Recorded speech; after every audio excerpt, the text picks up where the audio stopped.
தருமபுரி மாவட்டம் பென்னாகரத்தில் பாட்டாளி மக்கள் கட்சி இளைஞரணி தலைவர் அன்புமணி ராமதாஸ் தற்போது பரப்புரையில் ஈடுபட்டிருக்கிறார். பார்க்கலாம். இளைஞர்கள் எங்களுடைய கூட்டத்தில் பார்த்தா முழுக்க இளைஞர்கள் தான். இந்த அளவுக்கு ஒரு மாற்றத்தை வேண்டும் என்று முடிவு செய்திருக்கிறார்கள் இளைஞர்கள். அதே நேரத்தில் நாங்க போற இடத்துல எல்லாம் பாத்தீங்கன்னா களத்துல திமுகவோ அண்ணா திமுகவோ ரெண்டு கட்சியும் களத்துல இல்ல, ஓட்டு கேட்கல. அவங்களுடைய தேர்தல் வியூகம் பணத்தை கொடுத்து ஓட்டு வாங்கலாம், அந்த திட்டத்தில் மட்டும்தான் இருக்கிறாங்க. இது நாங்க போன பெரும்பான்மையான தொகுதியில் அப்படிதான் இருக்கு. என்ன திமுக அண்ணா திமுக காரங்க கிராம அளவில் இப்ப கணக்கு எடுத்துட்டு இருக்காங்க, எந்த வீடு யார் எந்த கட்சி அவங்களுக்கு யாருக்கு ஓட்டு போடுவாங்க, அவங்க பணம் கொடுக்கலாமா வேண்டாமா, அந்த கணக்கெடுத்துல தான் இருக்காங்க தவிர ஓட்டு யாரும் கேட்கிற மாதிரி எங்களுக்கு தெரியல. இன்னைக்கு களத்துல வாக்குகள் சேகரிச்சு வேகமா போயிட்டு இருக்குது, நாங்க தான் போயிட்டு இருக்கோம். களத்துல இருக்கிற சூழலும் ஒரு சில ஊடகங்கள் மத்தியில் இருக்கிற கருத்துக்களும் வெவ்வேறு கருத்தாக இருக்கு, முழுமையிலும் மாறுபட்ட கருத்தாக இருக்கு. ஜெனரேட்டர் போட்டலாமா?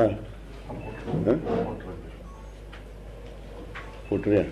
ஜெனரேட்டருக்காக சாத்திட்டுன்னா சத்தம் வராம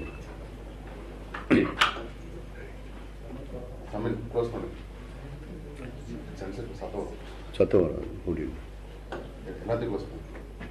இப்போ நாங்க தேர்தல் ஆணையத்திடம் தொடர்ந்து நாங்க சொல்லிட்டு வருது,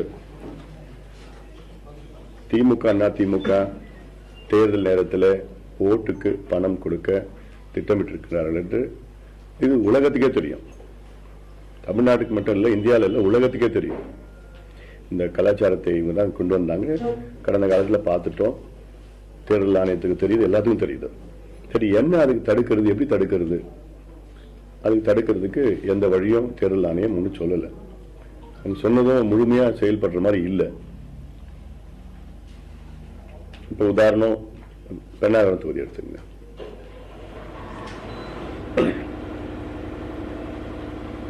பென்னாகரம் தொகுதியில்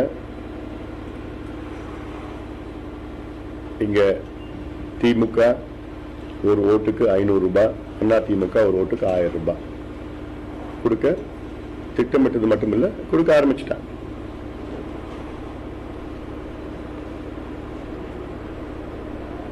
இது நேரத்துல இருந்து ஆரம்பிச்சுட்டாங்க. அப்போ என்ன தேர்தல், என்ன ஜனநாயகம் இருக்கு?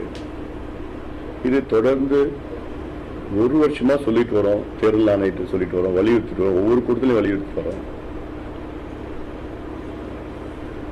இந்த ரெண்டு கட்சியும் இதுல பணத்தை கடந்த ஆட்சி காலத்திலையும் இப்ப ஆட்சி காலத்திலையும் பணத்தை கொள்ளடிச்சுக்கிட்டு எப்படியாவது இந்த பணத்தை கொள்ளடிச்ச பணத்தை மக்கள்கிட்ட கொடுத்து ஓட்டு வாங்கணும்னு ஒரு மனநிலையில் இருக்கிறாங்க. நிச்சயமா அவங்க வெற்றி பெற போறது கிடையாது, அது வேற. மக்கள் இன்னைக்கு எல்லாம் தெளிவா இருக்கிறாங்க. பணம் வாங்குறாங்களோ வாங்கலையோ அது மக்கள் ரெண்டு பேரும் வேண்டான்னு அந்த முடிவில் இருக்கிறாங்க. அதனால அதுல பிரச்சனை கிடையாது. ஆனா இந்த நடைமுறை இதை தடுக்க வேண்டும்னு பல முறை சொல்லியிருக்கிறோம். ஒன்னும் அதுக்கு நடவடிக்கை எடுத்த மாதிரியும் என்ன ஒரு பேரளவுல நடந்துட்டு இருக்கு, அவ்வளவுதான். அதுல என்னன்னா ரெண்டு கட்சியும், அதுல குறிப்பாக அண்ணா திமுக 50 ஓட்டுக்கு 2 நபர் ஒதுக்கிட்டாங்க. 50 ஓட்டுக்கு 2 நபர் ஒதுக்கி அந்த 2 நபருக்கு அந்த 50 பேருக்கிட்ட போய் பணத்தை சேர்க்கணும்.